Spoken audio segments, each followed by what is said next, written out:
enough, the Shuteye Train.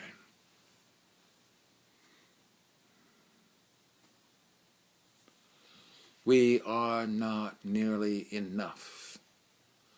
Only a punk writer band stranded in mid-story. What do we know, unprompted, of history and pivotal epics in our blind declining age? Like dying cancer patients, we are suspended above fatality by a frail, man-made network of tubes and wires. Unplug the stereo typewriter and Pygmalions cannot write a sentence or think a thought. Switch off the plot synthesizer and Loco Dantes lapses into illiterate semi-consciousness, a deepening coma of ignorance and futility which cannot be dispelled. From the first, ours has been a mission tainted by presumption. Well may our readers ask by what right punks have passed judgment and pronounced sentence on their betters. Should we not now admit our manifold sins and weaknesses and retreat once more into that darkness from which we came? It is so hard to think. Hard. With all the filth and noise and fear around us. We are living at present in an abandoned factory compound surrounded by slums.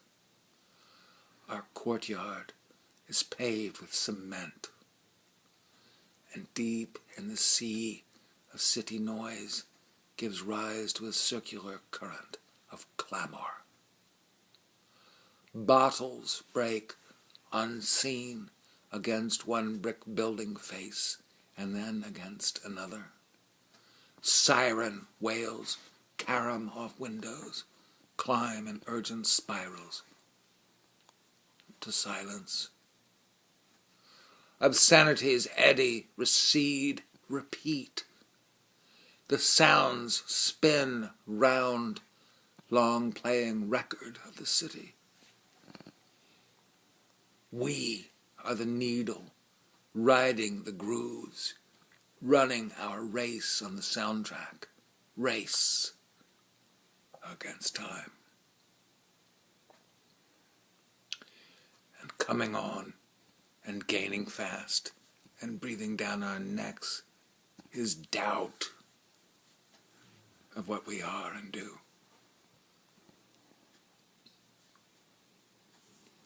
What use is William or his son when time is ticking hard away? Reedy's tired and Joe is scared and Pig is running out of veins. And Ruby works from dawn to dawn, but the modem's broken all the same. Even Loco, once our rock, is losing ground. And is he still quite sane? But William's son, what was his name? Was a baby born after the war. So Ruby does the dial-up and William Jr. does his thing. A silver spoon slid into his mouth. His parents loved him more and more. They kept from him a lot of things. The price of peace, the wall in Berlin, his father's death in the war.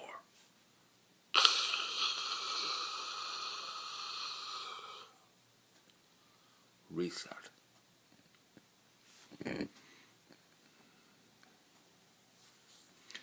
A gray car flew in the midnight sky, dreaming aloud of Eden. Too much pain, too much fear. Did I ever tell you how the lost battalion, we heard it from the captain, they camped on the rise somewhere ahead of the attack which faltered behind, and the shelling from their own No food or medicine, the wounded screaming for Ohio and Texas and their mother's cool hands, but we'll never surrender. And it's all so insane. No morphine, just Huns and a piece of Harry's face landing in your lap. No ammunition, but bayonets and that goddamned no surrender, no point but a bayonet, and a canteen cooking empty on your empty, empty gut.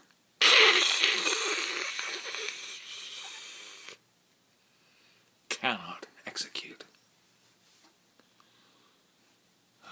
Reset.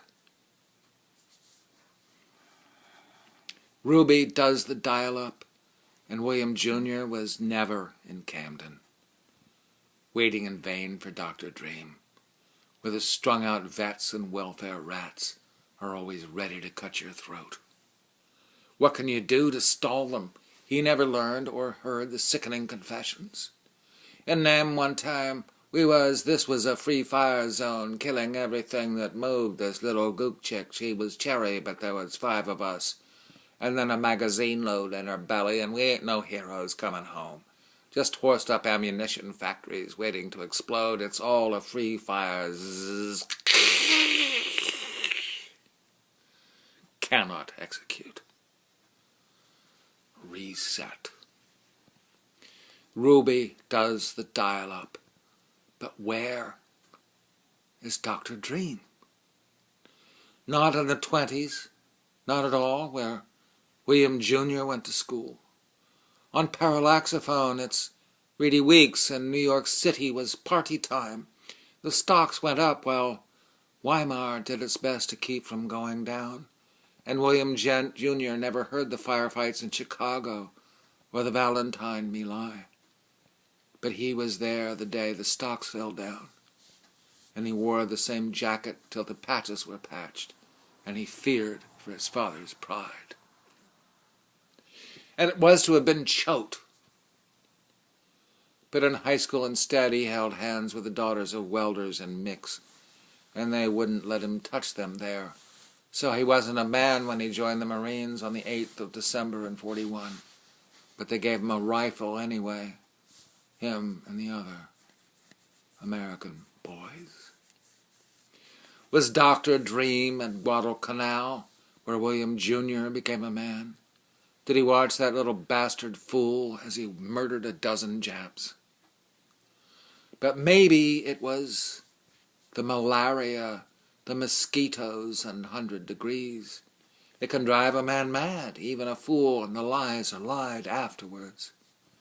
He did it for Mom and the grocer's girl, and even thought of the flag, and most of all because he was scared, afraid that he wasn't a man.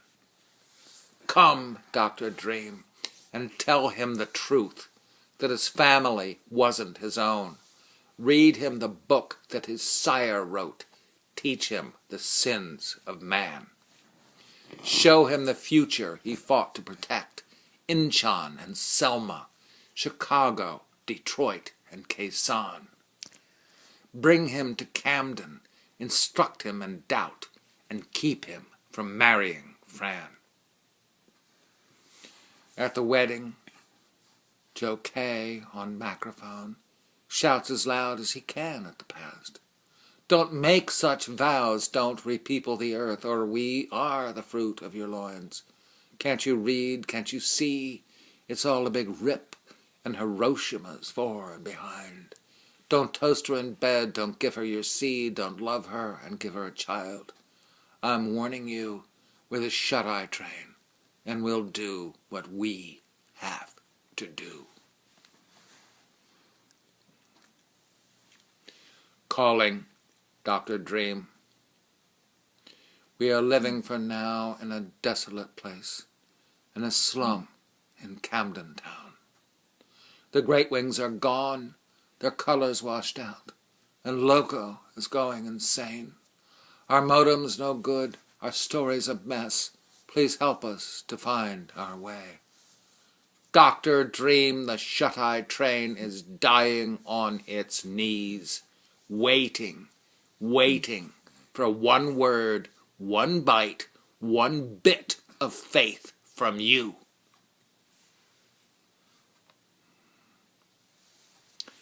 But Dr. Dream does not hear us today, and maybe not ever at all. Loco is lost in the grey-winged choirs which blot and silence the sun, and William Jr. is married now, and his bride is turning in. The connubial bed time's running away, and Joe just can't find the words. It's really important, you know.